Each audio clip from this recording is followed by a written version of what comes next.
ये प्रचार किया गया कि ये लेबरों के फायदे का कानून है, लेकिन ये लेबरों के फायदे का कानून है, कंपनी मालिक के फायदों का ये कानून है। मजदूरों का फेवर का काम है, लेकिन मजदूर का फेवर का काम नहीं है। सुनेगी सुनेगी नहीं तो जाएगी। सत्ता तो रावण का भी न रहा, इनका क्या रहेगा। उसको कॉन्ट्रैक्चुअल करने की साजिश है, हमारे हड़ताल को ये खत्म करने की साजिश है। यूनियन करने का जो अधिकार है उसको बिल्कुल सीमित करती है ये 4 लेबर कोड। तो श्रमिकों के लिए जो भी अधिकार थे वो एक झटके में ही खत्म हो गए।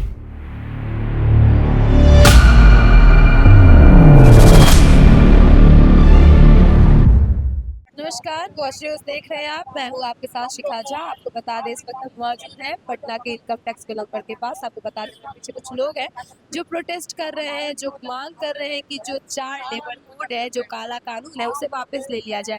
आपको बता दें पहले 29 लेबर कोड होते थे, लेकिन उसके बाद सरकार ने अचानक से 21 नवंबर को 4 लेबर कोड कर दिए हैं, जिनसे इन लोगों का, जो कर्मचारियों का कहना है कि इससे जो मालिक है वो और भी मजबूर बन गए हैं और जो मजदूर है वो और भी कमजोर बन गए हैं। आइए इनसे बातचीत करने की कि क्या कुछ समस्या है इनकी और क्यों ये प्रोटेस्ट कर रहे हैं।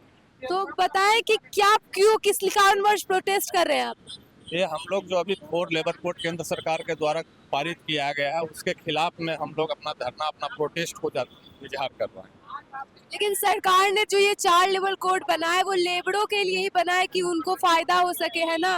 तो आप लोग प्रोटेस्ट किस लिए कर रहे हैं? ये प्रचार किया गया कि ये लेबरों के फायदे का कानून है, लेकिन ये लेबरों के फायदे का कानून है, कंपनी मालिक के फायदों का ये कानून है। पूरी तरह से देश को दोबारा बंधुआ मजदूर बनाने का एक साजिश है। जिस तरह से किसान बिल लाए, किसान बिल वापस लेना पड़ा, इनको 4 लेबर कोड भी वापस लेना पड़ेगा। जिस तरह से किसानों को ये मूर्ख बना रहे थे कि हम आप ही के फेवर का काम कर रहे हैं, लेकिन वो उनके किसान का फेवर का नहीं था। अभी वो प्रचार कर रहे हैं कि हमारे मजदूरों का फेवर का काम है, लेकिन मजदूर का फेवर का काम नहीं है। ये जो भी है, जो पूरा इंडस्ट्री के मालिकों के फेवर के लिए किए हैं, किस तरह से क्या कुछ है इस लेबर कोड में जो मालिकों को फेवर कर रहा है? इसमें जो कानून बनाया गया फिक्स टर्म एम्प्लॉयमेंट, आपको अगर किसी फिक्स टर्म के लिए रखा जाएगा तो आपका सामाजिक सुरक्षा कहाँ से आप मांग पाइएगा कंपनी से। कॉन्ट्रैक्ट बेसिस इस पे बात किया जा रहा है, हाँ कॉन्ट्रैक्ट जिस ग्रेजुएटी की बात किया जा रहा है, तो हमें केंद्र सरकार बताते हैं 1 साल में एक आदमी का ग्रेजुएटी कितना बनेगा। हम लोग मजदूर आदमी है, हमारा मिनिमम पे कितना है, 1 साल का उसका ग्रेजुएटी का वैल्यू क्या होगा। तो ये मजदूरों को एक तरह से धोखा देने का साजिश है, यूनियन को तोड़ने का साजिश है, संगठन को तोड़कर और पूरे देश को बंधुआ मजदूर दोबारा से बनाने की साजिश है। क्या कुछ लग रहा है सरकार सुनेगी? सुनेगी सुनेगी सुनेगी नहीं तो जाएगी। सत्ता तो रावण का भी न रहा, इनका क्या रहेगा। इनका भी सत्ता कितना दिन तक चला लेंगे। देखिए, आज इनका दिन है, कल बदलेगा। कांग्रेस का दिन था, वो बदला, ये भी बदलेंगे। और भी लोग मौजूद हैं, बात करने की कोशिश करेंगे कि क्या कुछ मांगे हैं सरकार से।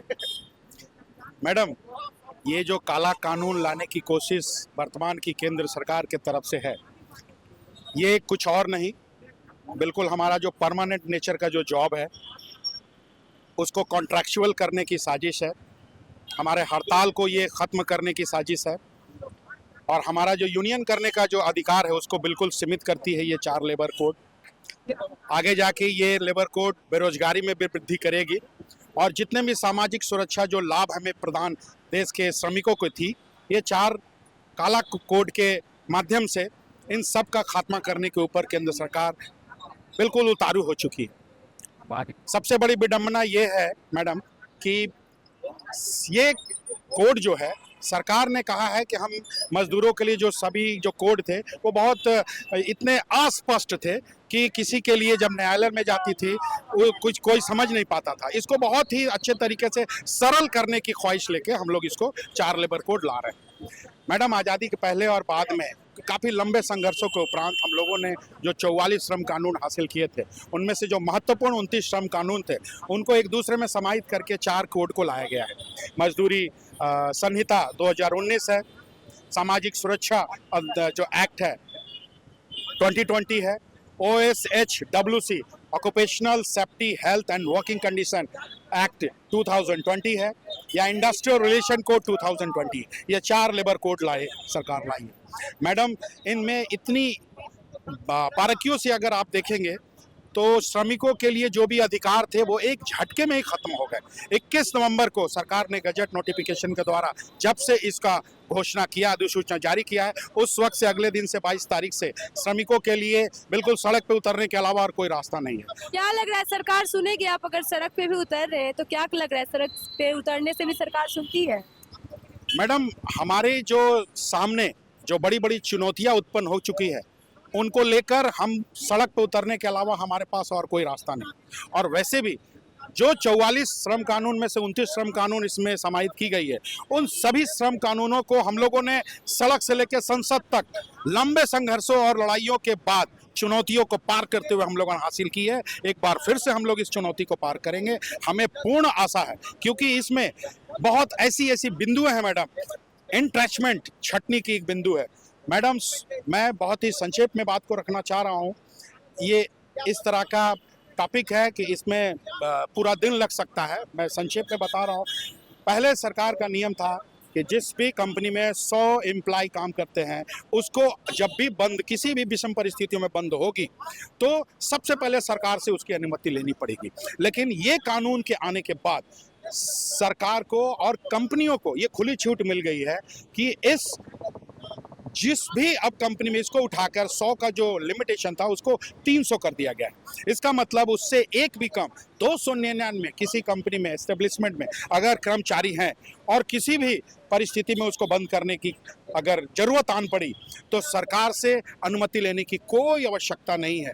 उस बिल्कुल वो कंपनी एक बस लेटर जारी करेगी और निकाल देगी, और कोई भी लीगल जो प्रोसीजर है, जो उन पे जो रुकावटें हैं, जो उनको इस बाध्यता है उनके सामने, उनसे उनको कोई भी चुनौतियों का सामना नहीं करना पड़ेगा। तो आप बताइए मैडम, ये जो चीज़ है वो किसको फ़ायदा देती है? ये तो श्रमिकों को तो कहीं से फ़ायदा नहीं दे रही है, ये तो केवल पूंजीपतियों को फ़ायदा देती है। इसमें मैडम एक है FTA, fix term employment. Madam, पहले हमारे देश में एक नियम था कि जो परमानेंट नेचर का जो जॉब है, जो अस्थाई स्वभाव का जो हमारे जो सर्विस है, उनको आप टेम्पररी नहीं कर सकते। जो टेम्पररी जॉब है उसको आप टेम्पररी में रख सकते हैं कुछ अल्प समय के लिए। लेकिन अब ये नियम खत्म हो गई है मैडम। अब कंपनियों को इस कानून के माध्यम से ये खुली छूट है कि वो 11 महीने के लिए, 2 साल के लिए, 6 महीने के लिए, 3 महीने के लिए, महीने भर के लिए, हो सकता है आगे जाके साप्ताहिक, दैनिक अपने जो आवश्यकता होगी वो लेंगे। जॉब तो सेम रहेगा लेकिन जॉब करने वाले अलग हो जाएंगे। तो ये किसको फायदा पहुंचाती है? ये केवल केवल श्रमिकों को गुलाम बनाने की साजिश है। हमारे अधिकारों का हनन है, हमारे मौलिक अधिकारों का पूरी तरह से संकुचन करने की ख्वाहिश है, और पूंजीपतियों को खुली छूट देती है कि हमें पूरी तरह से गुलाम बना दे। कि आपने सुनी, यहाँ मौजूद जो एम्प्लॉयज थे वो प्रोटेस्ट कर रहे, वो भी मांग रखना चाह रहे हैं सरकार के आगे कि ये जो नए 4 लेबर कोड आए हैं, इससे ये इनके अधिकारों का हनन है। ये एम्प्लॉय के अधिकार जो है वो छीने जा रहे हैं, और जो ये सिर्फ जो लेबर कोड बने हैं इनसे सिर्फ कंपनी के मालिकों को फ़ायदा हो रहा है। तो ये बस चाहते हैं कि जो लेबर कोड है ये वापस ले ले सरकार। अब देखिए क्या कुछ करती है सरकार अब इनके पक्ष में। ये सब हम आपको समय समय पर बताते रहेंगे, इसलिए बने रहे हमारे साथ। धन्यवाद।